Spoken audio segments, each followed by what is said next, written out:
안녕하세요. 저는 40대 남자이고 평범한 직장인입니다. 친구의 장모님을 사랑하게 된 사연을 보내려고 합니다. 저에게는 친한 친구가 집 근처에 살고 있습니다. 그래서 자주 그 친구랑 술도 먹고 그 친구 집에 놀러 가기도 했습니다. 그 친구 재수 씨는 나이도 어리고 정말 예뻤습니다. 친구 아내는 항상 싹싹해서 그 친구네 집에 갈 때는 항상 재수 씨가 좋아하는 음식을 사서 갔습니다. 친구 결혼식 때 얼핏 뵙기는 했는데 친구 장모님은 정말 미인이십니다. 나이도 많이 젊어서 저랑 몇 살 차이 나 보이지 않았습니다. 나중에 알고 보니 재수 씨 아버님이 재수 씨 어렸을 때 재혼을 한 것이었고 친엄마랑 다름없이 재수 씨를 키웠다고 했습니다. 그래서 친구 장모님은 우리보다 14살밖에 많지 않았습니다. 하지만 피부도 좋고 얼굴도 예쁘고 몸도 날씬하고 잘 꾸며서 그런지 저랑 5살 정도밖에 차이나 보이지 않았습니다. 결혼 초부터 친구네 신혼집에 가끔 가기는 했습니다. 친구가 결혼한 후 1년 정도 후에 친구 장인어른이 갑자기 돌아가셨습니다. 친한 친구이기에 장례식장에 가기도 했고 발인 날에는 운구를 도와주고 친구를 위해서 정말 최선을 다했습니다.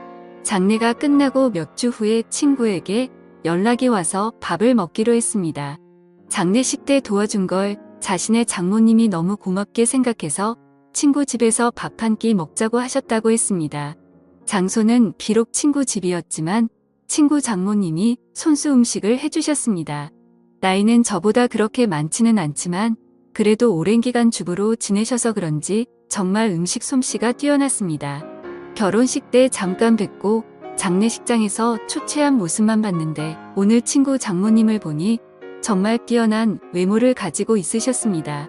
친구 아내도 예뻤지만 친구 장모님은 정말 아름다우셨습니다. 사위 친구니 저를 사위처럼 대해주시기는 했지만 저는 약간 여자로 느껴지기도 했습니다. 친구는 예쁜 아내도 있고 젊고 아름다운 장모님도 있다는 게 부러웠습니다. 그렇게 좋은 시간을 가지고 몇 년 지났을 때였습니다. 친구는 그 사이 아들을 낳았는데 아들이 돌이 지나자 재수 씨가 복직을 해야 해서 장모님이 집에 와서 봐주신다 했습니다. 친구 아들이 너무 어려서 한 번도 찾아가지 못했지만 돌잔치를 기점으로 친구도 시간이 많아져서 종종 밖에서 보기도 했고 2차로 친구 집에 가기도 했습니다. 물론 아이가 아직 어리니까 조심스럽기는 했는데 재수 씨도 저를 좋게 보고 있었고 친구 장모님도 저를 좋게 보고 있었습니다. 처음에는 아무래도 사위 친구다 보니 어색한지 장모님은 방에 들어가셨습니다. 하지만 시간이 지나자 같이 술 한 잔씩 하기 시작했습니다. 장모님도 술을 좋아하시는데 손자 때문에 많이는 안 드셨지만 그래도 맥주 몇 잔씩 드시며 좋아하셨습니다.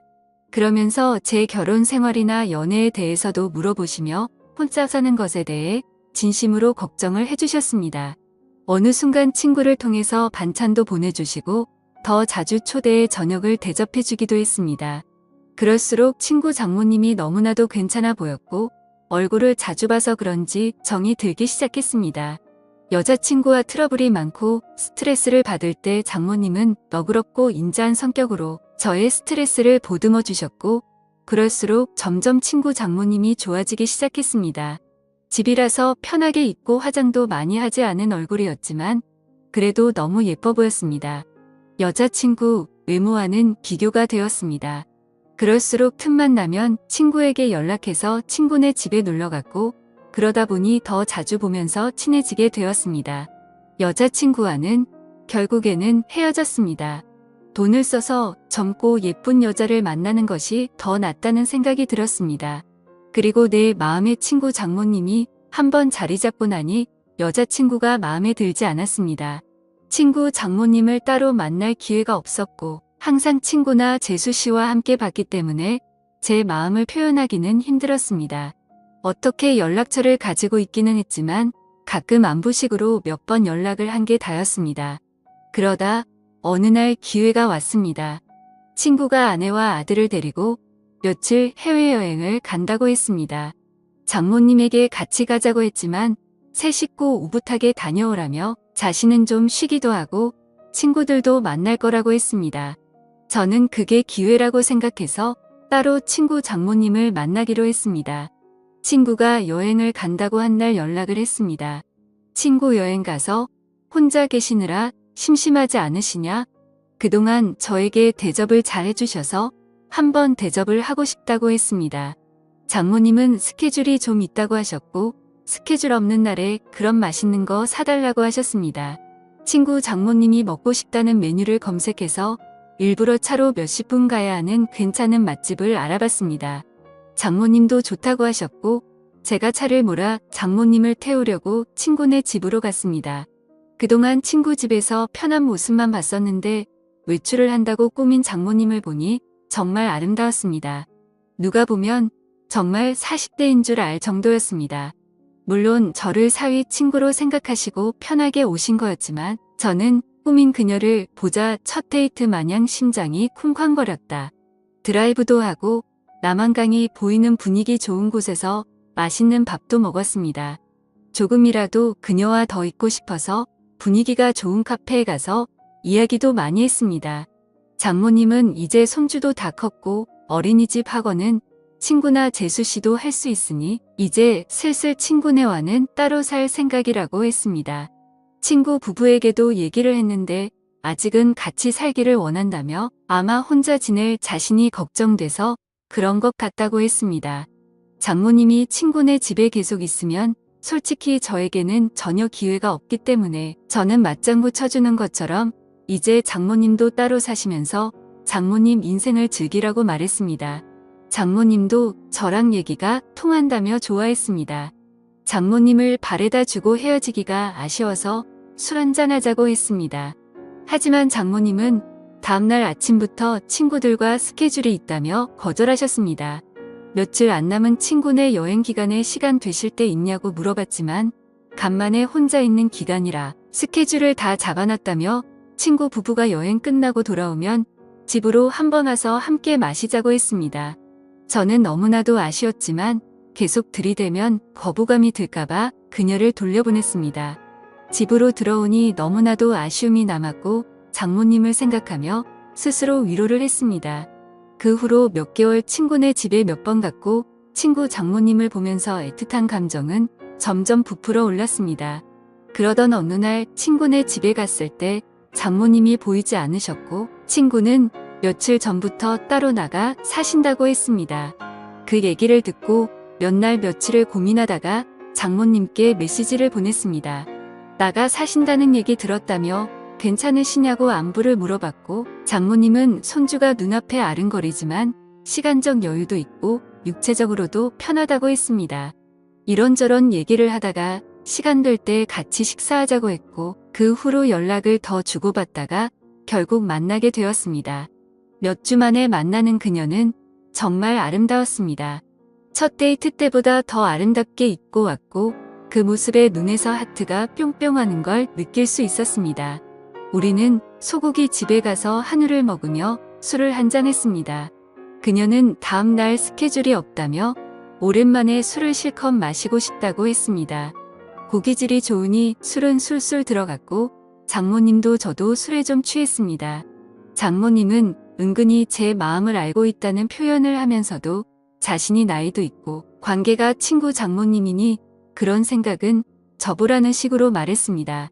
그 소리에 처음에는 당황하기도 하고 부끄럽기도 했지만 나이가 뭐가 중요하고 그리고 비밀로 하면 관계가 뭐가 중요하냐며 제 마음을 고백했습니다.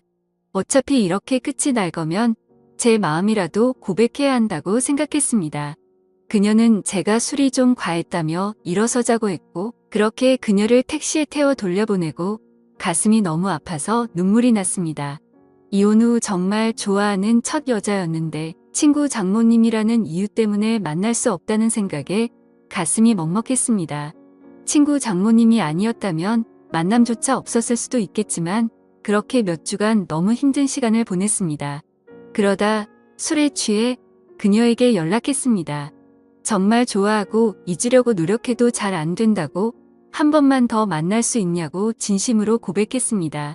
며칠간 연락이 없다가 그녀에게서 연락이 왔고 그녀의 집 근처 술집에서 만났습니다. 다시 만난 그녀는 여전히 예쁘고 아름다웠지만 표정은 조금 차가웠습니다. 우리는 한동안 말없이 술만 마셨습니다.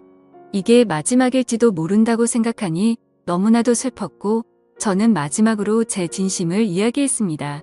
제 마음을 안 받아줘도 좋고 안 받아준다면 다시는 연락하지 않겠다고 했습니다. 하지만 그녀를 진심으로 좋아하고 사랑한다고 했습니다. 진심 어린 제 말이 통했는지 그녀는 조금씩 미소를 보이기 시작했습니다. 치킨 술 안주도 다 떨어져서 자리에서 일어나자고 말했더니 그녀는 장소를 옮겨서 맥주 한 잔 더 하자고 했습니다. 저는 그 자리가 마지막 자리일 줄 알았는데 그녀의 반응에 놀랍기도 하고 좋기도 했습니다. 맥주집으로 자리를 옮겼는데 이전 술집에서와는 다른 그녀의 표정과 행동을 보였습니다. 중간중간 기억이 나지 않지만 정신을 차렸을 때 우리는 그녀의 집에서 서로를 바라보고 있었고 그렇게 우리의 첫날이 시작되었습니다. 다음날 그녀의 집에서 늦잠을 자고 숙취로 머리가 아팠습니다. 거실에 나가보니 그녀는 벌써 북어국을 끓이고 있더군요. 우리는 말없이 밥을 함께 먹었고 연인처럼 대화를 주고받았습니다. 술에 취한 저를 꼬신 건 자신이라며 웃으면서 얘기하더라고요. 장모님은 아름다운 얼굴만큼이나 30대라고 해도 믿을 만큼 몸매도 관리를 잘했었습니다. 얼굴도 몸도 50대가 아니었습니다. 그 후로 우리는 연인이 되었고 서로의 집을 오가며 사랑을 키워나가고 있습니다. 그녀와 저의 나이 차이는 전혀 문제될 게 없고 비밀만 잘 지키며 사랑한다면 관계에도 문제가 없을 것 같습니다. 저도 그녀도 서로에게 푹 빠져 있고 이렇게 오랫동안 함께 사랑하고 싶습니다. 어떻게 보면 남들이 손가락질할 관계이지만 저도 혼자이고 그녀도 혼자인데 그런 게 문제가 되는 현실이 너무나도 안타깝습니다. 오늘의 사연은 여기까지입니다. 긴 사연 끝까지 읽어주셔서 감사합니다.